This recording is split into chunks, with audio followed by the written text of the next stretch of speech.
No Natal, meus pais me deram um livro chamado Como Crescer. Minha irmã comprou passagem simples para a Europa. Então, segui o conselho deles e fiz isso na manhã seguinte. Eles ligavam em pânico, porque agora eu sei o que você está pensando. Talvez fosse um livro legal, talvez um doce livro de memórias inspirador, com algumas anedotas motivacionais e uma capa pastel. Não era um livro de bolso com um desenho animado de uma mulher na casa dos 30 anos, agarrada a uma caixinha de suco e uma varinha de glitter, enquanto notas esvoaçavam em volta de sua cabeça. O subtítulo: Pare de ser uma criança em um corpo adulto encantador. É o tipo de livro que é distribuído em treinamentos obrigatórios de RH. O tipo que geralmente é acompanhado por uma piscadela e um "isso me lembrou de você". Exceto que, neste caso, meus pais não estavam piscando. Minha mãe já estava na metade de contar para minha irmã sobre a outra cópia que ela comprou para um colega de trabalho, que ainda usa carinhas felizes em e-mails de trabalho. Suspiro de horror. Minha irmã, enquanto isso, estava ocupada desembrulhando um envelope brilhante debaixo da árvore.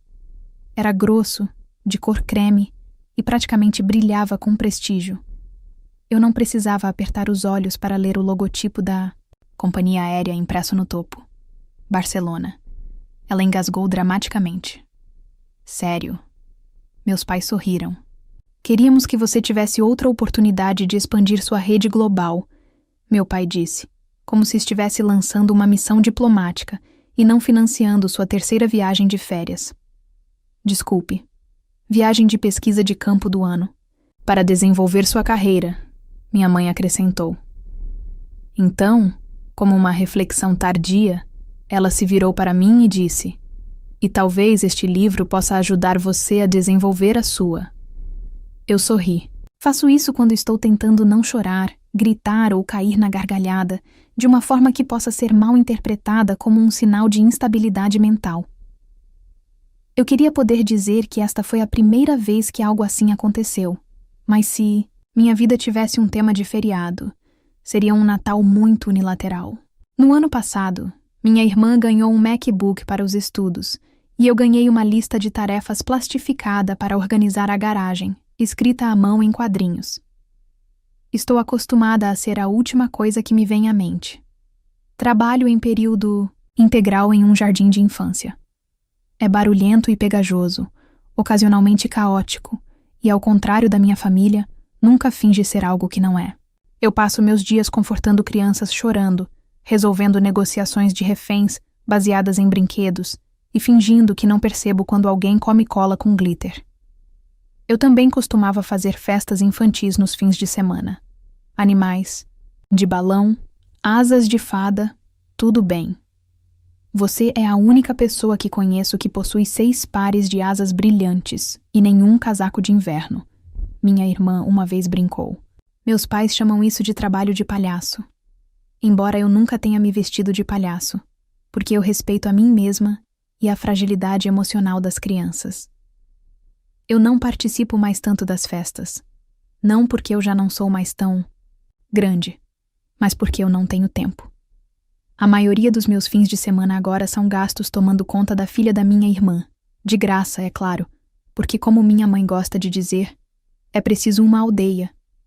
Aparentemente, eu sou a aldeia inteira, a babá, a cabra de apoio emocional, o contato de emergência e o pediatra reserva quando o verdadeiro está de férias. Então, quando eles me entregaram aquele livro com sua mulher de desenho animado presunçosa e seu pequeno acesso de raiva, eu não disse qualquer coisa. Eu não chorei, não virei a mesa de centro ou saí dramaticamente furiosa, como eu poderia ter fantasiado em segundas-feiras particularmente ruins. Eu apenas sorri e então tomei um gole do chocolate quente morno que eu tinha feito para todos, e me perguntei como eu poderia ter 31 anos e ainda me sentir como uma criança de 10 anos na minha própria família. Depois que o jantar de presentes aconteceu, foi uma daquelas refeições estilo potluck, onde minhas contribuições eram caseiras e sinceras, e minha irmã trouxe molho de cranberry comprado na loja, que ainda recebeu mais elogios do que minhas batatas com alecrim torradas. Em certo momento, meu pai chegou a dizer: "Nossa, Isadora, esse molho de cranberry está delicioso. Você fez você mesma?" Ela piscou. Não, eu literalmente abri uma lata. Ele riu como se ela tivesse acabado de contar a piada do ano. Você sempre foi a prática. Quase engasguei com as batatas. Depois, me ofereci para ajudar na limpeza. É claro. E minha mãe me entregou um saco de lixo e disse: Você sempre foi boa nisso. É isso que eu admiro em você. Você não tem orgulho demais para fazer as pequenas coisas. Eu queria perguntar o que eles achavam que era meu trabalho. Se cuidar de 25 crianças em idade pré-escolar e impedi-las de morder, colar ou bater, umas nas outras com dinossauros de brinquedo não era real o suficiente. Então o que era? Mas eu não perguntei, porque era Natal e porque eu sabia a resposta. Eles não me viam como adulta. Eles me viam como confiável, alegre, boba, a ajudante, o par extra de mãos. Eu não era ambiciosa, eu não era importante, eu era legal. E pessoas legais nesta família foram designadas para a tarefa de limpeza naquela noite. Eu fiquei acordada, olhando para o teto do meu pequeno quarto alugado acima de um salão de beleza. Eu ainda ouço a risada da minha sobrinha de antes quando eu fiz para ela um fantoche de rena com pratos de papel e pompons vermelhos. A risada dela ecoou mais alto no meu peito do que qualquer coisa que meus pais disseram o dia todo. Foi quando me dei conta de que eles me deram um livro sobre crescimento, como se fosse uma pequena provocação inteligente. Mas talvez, só talvez, eles estivessem certos. Não da maneira que pensavam, não do tipo, consiga um emprego de verdade, não do tipo, pare de agir como uma criança, mas do tipo, comece a agir como um adulto que merece respeito. Então, me levantei e tirei o glitter. Meu andar sentou-se à minha mesa e comecei a rascunhar uma mensagem. Apenas uma simples, gentil, educada, firme, sem agressão passiva, sem sarcasmo, apenas limites claros. Avisei minha irmã que me afastaria, da babá regular, a partir do ano novo. Fiquei feliz por ser tia, mas não podia continuar desistindo todo fim de semana, especialmente quando isso significava sacrificar meu tempo, energia e sanidade. Também a informei gentilmente que não contribuiria, mas para seu fundo de viagem ou mensalidade. Eu tinha meu próprio futuro para planejar. Desejei-lhe tudo de bom. Disse a ela que acreditava nos sonhos dela. Então enviei uma segunda mensagem aos meus pais agradecendo-os pelo livro, deixando-os saber que realmente me fez pensar. Não disse nada sobre como isso me fez sentir, porque não precisava. Porque na manhã seguinte, as ligações deles começaram e eu os deixei ir para o correio de voz. Mas como eu tinha trabalho, porque tinha filhos que realmente me viam como eu tinha uma vida, e porque, pela primeira vez em muito tempo, eu finalmente estava crescendo em meus próprios termos. Não esperava uma ovação de pé ou algo assim, mas também não esperava 6 chamadas perdidas, 2 mensagens de voz e uma mensagem de texto em grupo da minha mãe que dizia: Estamos muito surpresos que isso pareça fora do comum. Por favor, reconsidere pelo bem da família. Fora do comum? Você sabe o que mais foi fora do comum? Dar à sua filha um livro de autoajuda passivo-agressivo como presente de Natal e esperar que ela continue lavando sua louça e criando seu outro filho como uma babá viva com alergia a glitter. Mas claro, que eu era o problema agora. Não atendi, nem naquele dia, nem no próximo. Imaginei que eles poderiam se conformar com isso. Eram grandes inconsequências naturais quando eu era criança. Parecia justo deixá-los experimentar. A ironia é que, se você perguntasse aos meus pais ou até mesmo à minha irmã, eles provavelmente diriam que eu tive uma infância perfeita, um lar estável, boas escolas, sem tragédias para atribuir a qualquer coisa. O que eles nunca notaram foi que alguns dos hematomas mais profundos não deixam marcas visíveis. Eles apenas são passados como piadas ou estilos parentais e enterrados sob anos de negligência sutil. Quando eu tinha 7 anos, eu disse aos meus pais que queria ser uma fada quando crescesse. Não uma princesa, não uma fada bailarina. Eu tinha um discurso inteiro preparado. Acreditei de todo o coração. Meu pai riu tanto que deixou cair o garfo.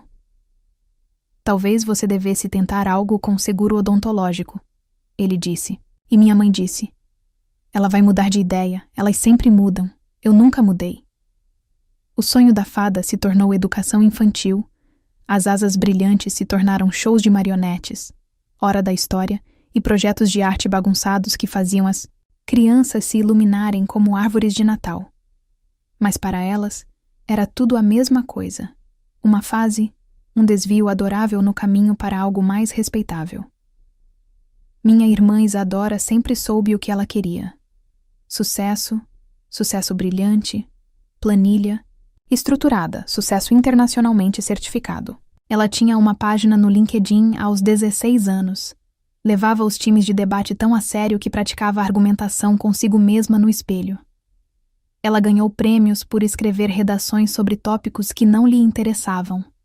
Ela era boa em performance, mas não do tipo com fantoches e giz de cera.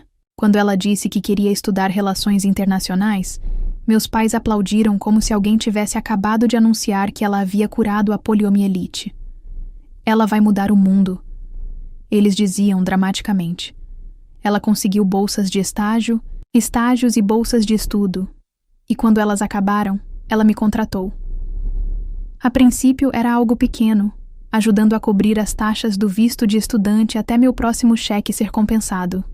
Ela disse. Depois eram livros didáticos. Depois foi sua viagem a Berlim para um simpósio de networking, que parecia suspeitosamente um retiro de yoga com tapuz. Depois, cuidados infantis. Esse era um pouco mais permanente.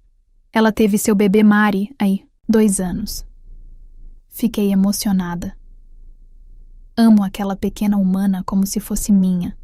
Mas amá-la não significa que concordei em ser sua mãe enquanto seus pais verdadeiros estavam saindo para construir conexões de carreira em Lisboa.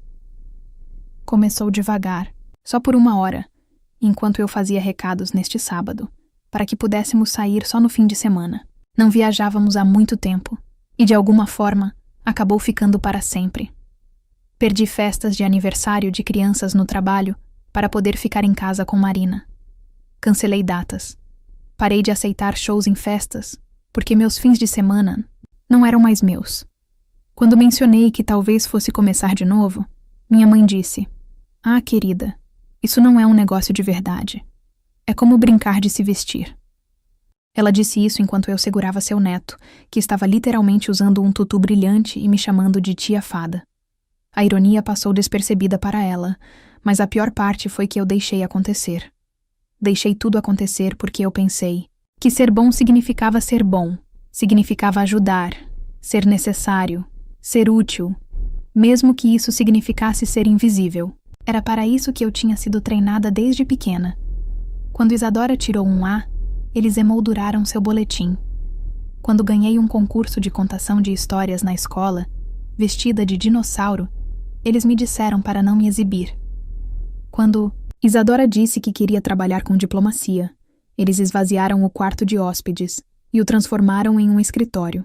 Quando eu disse que queria trabalhar com crianças, eles perguntaram se eu ao menos consideraria fazer um curso superior. Eles não me viam. Eles viam meu cargo e se encolhiam. Eles viam meu brilho e pensavam que isso significava que eu não tinha crescido. Mas eu limpei mais narizes, lidei com mais colapsos e mediei mais brigas de crianças do que a maioria, porque lido com isso em uma sala de reuniões. Eu apenas faço isso de tênis e aventais respingados de tinta, em vez de ternos. Eu não cresci para ser uma fada. Eu cresci para ser alguém que faz as crianças se sentirem seguras, que percebe quando elas estão silenciosamente tristes, que transforma restos em dragões e abraços em confiança. Mas isso não se encaixava na definição de sucesso deles. Então, quando eles diziam crescer, o que eles realmente queriam dizer era ser mais como ela, mais como Isadora.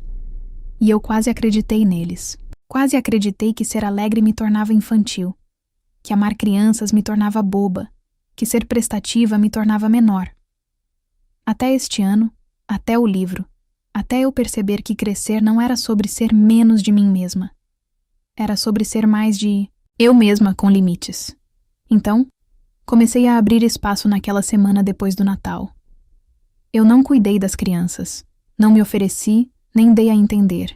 Recusei educadamente o recado rápido que Isadora precisava fazer. E quando ela me lembrou que eles tinham um jantar na sexta à noite, Eu disse. Espero que seja incrível, talvez na próxima vez. Ela não respondeu. Eu também parei de enviar. Dinheiro, nada dramático, eu simplesmente parei. Não mencionei, não expliquei. Deixei que eles percebessem por conta própria o que, a julgar pela mensagem que recebi na quinta-feira, eles fizeram. Você sempre foi tão generosa, é um pouco doloroso que você esteja escolhendo se afastar agora. Pai, estamos preocupados, com você. Essa frieza repentina está preocupando Isadora, então acho que estou sozinho agora. Uau! Houve o momento em que você parou de ser um serviço gratuito e as pessoas começaram a tratá-la como se você tivesse se tornado uma desonesta. Mas aqui está a questão. Eu não estava me afastando. Eu estava defendendo a mim mesma, pelo meu tempo, pela alegria que eu estava drenando para manter outras pessoas confortáveis. E em algum lugar em tudo isso, eu comecei a rir de novo.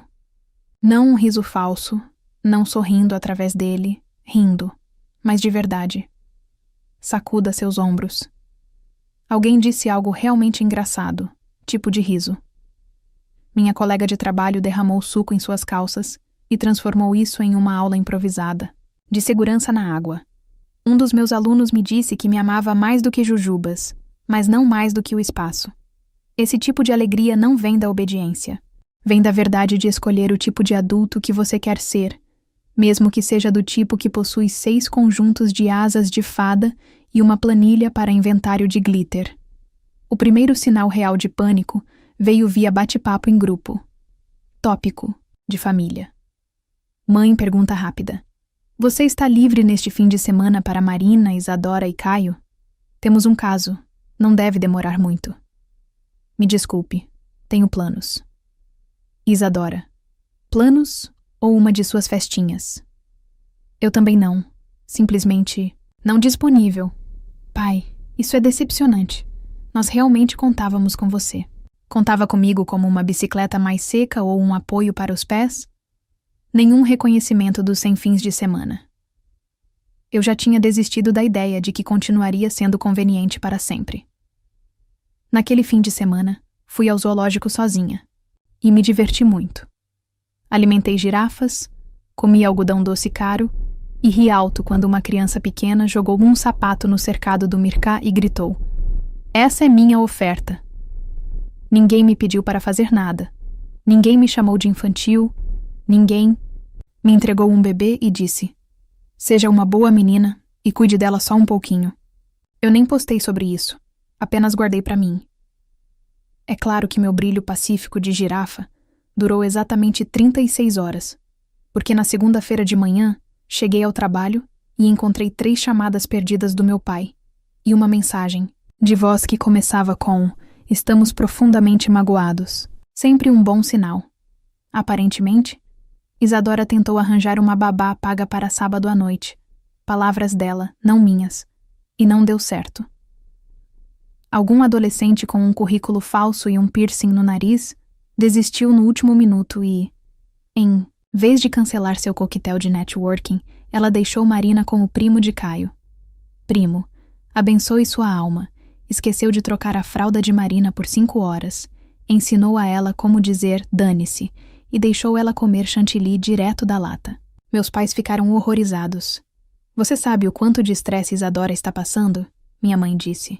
"Ela não precisa desse tipo de traição." Traição? Essa era a palavra, como se eu tivesse roubado segredos de Estado ou abandonado um gatinho na neve. Eu nem respondi, apenas encarei meu telefone e lentamente tirei um adesivo da patrulha, canina do meu caderno, enquanto respirava pelo nariz.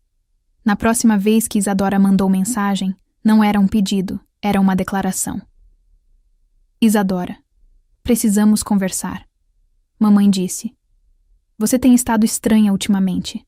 Também notei que meu depósito de mensalidade não foi pago. Você está atrás dela? Eu ri, na verdade. Ri alto na sala dos professores, onde 2 dos meus colegas de trabalho imediatamente se inclinaram, como se tivessem acabado de ouvir a primeira linha de uma novela. Eu não estou atrás. Mandei mensagem de volta. Eu simplesmente parei. Ela me ligou imediatamente. Você o quê? Eu parei de enviar dinheiro. Você não pode simplesmente fazer isso sem avisar. Eu estou no meio da inscrição para este programa de Genebra e eu não sou seu patrocinador. Isadora. Eu sou sua irmã. Ela ficou quieta por um segundo, abençoada. Então ela zombou. Isso é sobre o livro idiota, não é? Eu quase disse sim. Essa teria sido a resposta fácil. Mas a verdade é que o livro foi apenas a gota d'água. Um pequeno livro de bolso, mal projetado, equilibrado no topo de uma montanha de babás não remuneradas. Comentários passivo-agressivos e invisibilidade emocional. Não é sobre o livro, eu disse. É sobre tudo. O que é tudo? Você? Eu disse. E mamãe e papai. E como nenhum de vocês me leva a sério, a menos que eu seja útil, como meu trabalho é piada para você. Mas meu trabalho gratuito é aparentemente sagrado, como eu paguei milhares para apoiar sua educação e suas viagens, enquanto você revira os olhos para os meus, como se eu fosse um desertor de conto de fadas. Meu Deus, ela murmurou. Você está sendo dramática. Houve o clássico desligamento de Isadora, a mesma voz que ela usava quando éramos crianças, e eu chorei depois que ela cortou a cabeça do meu unicórnio de pelúcia favorito. Você é tão sensível. Você é apenas emocional. Cresça. Você não tem direito ao meu dinheiro. Eu disse baixinho. E você não tem direito ao meu tempo. Eu amo Marina, mas eu não sou sua babá. Ela desligou o telefone, o que, honestamente, foi uma espécie de vitória, até que a escalada começou. 2 dias depois, minha mãe apareceu no meu trabalho sem avisar. Casaco completo, salto alto, cachecol, tudo. Não estou brava. Estou apenas decepcionada. Veja, na vida real, eu estava limpando depois de uma explosão de artesanato com glitter, quando a vi parada no corredor, com os olhos examinando as paredes, como se estivesse tentando encontrar algo criminoso em nossas baleias desenhadas com giz de cera e corujas de papel. Podemos conversar? Ela disse. Eu pisquei. Agora mesmo? Ela deu um sorriso tenso. Só um momento. Eu entrei no corredor ainda segurando um bastão de cola. Sua irmã está muito chateada. Ela começou. Ela disse, você está sendo fria. E eu tenho que dizer, eu concordo. Eu não disse nada. Ela olhou em volta e acrescentou. Eu sei que você gosta deste ambiente, mas talvez seja a hora de pensar no panorama geral. Você não é mais uma adolescente. Olhei para o bastão de cola na minha mão. Sabe o que é engraçado? Eu disse. Todos os dias digo aos meus filhos que os sentimentos deles importam, que eles merecem respeito, que não há problema em dizer não. Ela piscou. E eu realmente acredito nisso, acrescentei. Mesmo que minhas calças fiquem brilhantes enquanto digo isso. Ela me encarou como se eu tivesse acabado de recitar Shakespeare em grego antigo. Não estou sendo fria, eu disse. Estou sendo clara. É isso que significa crescer, estabelecer limites, proteger sua paz, escolher como você quer viver e abandonar sua família. Não, eu disse. Apenas sair de um mundo não remunerado. Ela abriu a boca, mas eu voltei para minha sala de aula, porque a hora do lanche era sagrada, e meus filhos não me julgaram por não comprar passagens de avião para a Europa. As próximas semanas foram calmas e tensas, estranhamente silenciosas, sem pedidos, sem convites, apenas silêncio, até a festa de aniversário de Marina. Eu não recebi um convite. O que recebi foi uma postagem no Facebook. Marina em um castelo inflável, segurando um bolo 2 vezes maior que ela, enquanto Isadora e Caio posavam ao lado dela em tons pastéis coordenados. A legenda dizia: algumas famílias nascem, outras aparecem. Eu não fui marcada, nem ninguém do meu lado da família. Eu fiquei sentada pensando nisso por um tempo, realmente fiquei sentada pensando nisso no sofá, em silêncio, comendo pipoca que eu nem queria. Então, eu me levantei e reservei um pequeno local. Peguei minhas caixas de fantasias, decorações e fantoches.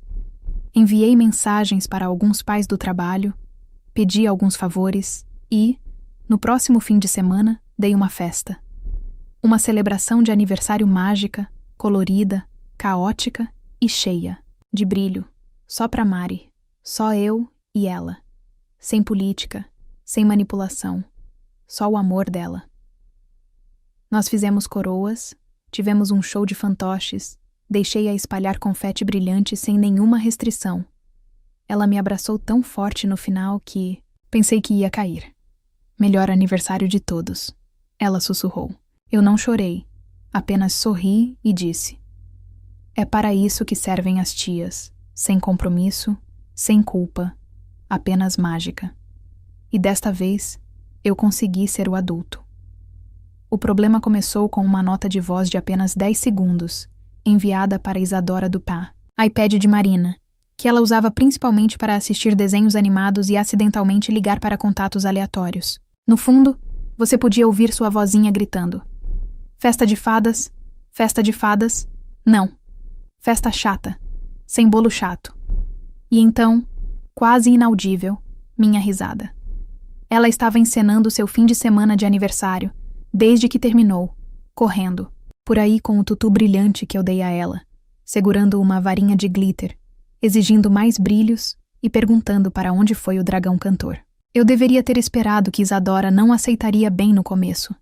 Ela me mandou uma mensagem vaga. Isadora, ela está confusa. Continua falando sobre sua festa como se fosse a de verdade. Não ajuda. Então, mãe, sua irmã está chateada. Marina, continua perguntando por você e chamando nossa festa de chata. Isso não está certo. Não piorou até que alguém, provavelmente Elodie, usando sua lógica caótica de criança pequena, disse à professora da creche: a festa da minha mãe é chata. A festa da minha tia fada é divertida. Ela até tentou enfiar um dos meus adesivos brilhantes no armário, anunciando que era para a próxima vez. Achou engraçado, Isadora achou que era traição. A próxima coisa que eu soube foi que recebi uma ligação do meu chefe, aparentemente alguém sem nome, mas que eu acho que entrou em contato com o centro, perguntando se alguma criança já havia sido retirada da aula sem autorização por um membro. Eles estavam pescando. Eu sentei lá, na sala dos professores, cercada por flocos de neve de papel e caixas de suco, tentando respirar. Eu não tinha feito nada errado. Eu tinha provas. Abri as mensagens de texto. Ei, só confirmando para sábado, mesmo horário de entrega do ano passado. Isadora. Claro, só mantenha simples, não precisa exagerar. Tudo certo para fazer isso no salão comunitário? Isadora. Bem, só me mande uma mensagem com o endereço, tudo por escrito. Tudo certo. Mas isso não impediu os sussurros. Não impediu minha tia de me ligar para perguntar se eu estava bem emocionalmente. Isso não impediu meu pai de deixar uma mensagem de voz onde ele disse: você sabe que poderíamos ter ido à polícia? Nós escolhemos não pensar nisso. Pense nisso. Fiquei olhando para a parede por um longo tempo depois daquela mensagem. Então, me levantei, fiz chá e abri uma nova pasta na minha área de trabalho. Prova caso eles percam a cabeça novamente. Dentro do tópico de texto completo. O recibo. Do aluguel da festa. A confirmação de presença que Isadora havia enviado por mensagem na noite anterior com: vamos deixá-la por volta das 11, obrigada novamente. Então, eu escrevi o e-mail. Oi, Isadora. Já que agora estou ouvindo de outras pessoas que você está sugerindo que eu levei Marina sem permissão, anexei um registro completo do seu consentimento por escrito. Se isso continuar, ou se meu local de trabalho receber outra consulta falsa, consultarei um advogado. Amo Marina, mas não tolerarei ser caluniada por dar uma festa que você aprovou. Pobre de mim. Ela não respondeu, mas minha mãe respondeu. Isso é família, não tribunal. Você está sendo fria de novo. Por favor, venha conversar sobre isso. Não falsamente acusada ou difamada, apenas fria. Eles sempre fizeram minha dor um problema de temperatura. Se eu ficasse calma, eu ficava gelada. Se eu demonstrasse emoção, eu era muito sensível. Não havia um ambiente correto para eu existir. Enquanto isso, Marina ficava perguntando por mim. A professora da creche dela me mandou mensagem. Ela tentou te ligar em um telefone de brinquedo hoje, disse ela. Ela ia te convidar para a festa dela, parte 2. Pensei que você gostaria de saber. Eu sorri e depois chorei, mas não entrei em contato. Nem mesmo quando Isadora postou uma foto de Marina brincando no quintal com a legenda: "Lá é onde está a verdadeira família." Nem mesmo quando meus pais postaram uma mensagem conjunta no Facebook sobre familiares equivocados que acham que crianças são brinquedos a serem conquistados, eu não disse nada porque não precisava combater mentiras, com mais barulho. Eu tinha a verdade e aparentemente tinha apoio. Uma semana depois, meu tio ligou para a boazinha, o único que uma vez me trouxe bolo em uma terça-feira aleatória, e disse: "Você importa mais do que eles deixam transparecer, sabe? Eu vi a postagem da sua mãe." Ele disse: "Todo mundo está falando, é ridículo." Suspirei. Não fiz nada de errado. Sei que ele disse: "Todos nós sabemos." Aparentemente, minha avó ligou para Isadora para perguntar qual era o problema. Isadora desligou. Meu primo me mandou uma mensagem privada. "Vi as fotos da festa, Marina. Parecia tão feliz. Você é incrível com ela." E então, sem alarde, sem aviso, recebi uma mensagem direta de uma das amigas de Isadora, alguém que eu só conheci uma vez. "Ei, eu sei que não é da minha conta, mas eu só queria dizer que, do jeito que eles estão falando sobre você, não está tudo bem. Se você precisar de alguém para te apoiar, estou aqui." Foi uma mensagem pequena, mas pareceu enorme. Não era louco. Eu não era a vilã. Eu fui apenas a primeira a dizer não naquele fim de semana. Reservei 3 novos clientes para a festa, pais que tinham visto fotos da festa de fadas e queriam algo parecido. Um deles disse: "Tivemos o castelo inflável e o palhaço de sempre, mas isso parece alegria de verdade." E talvez essa tenha sido a diferença. A festa da Isadora tinha sido perfeita. Balões coordenados, bolo caro, fotógrafos contratados.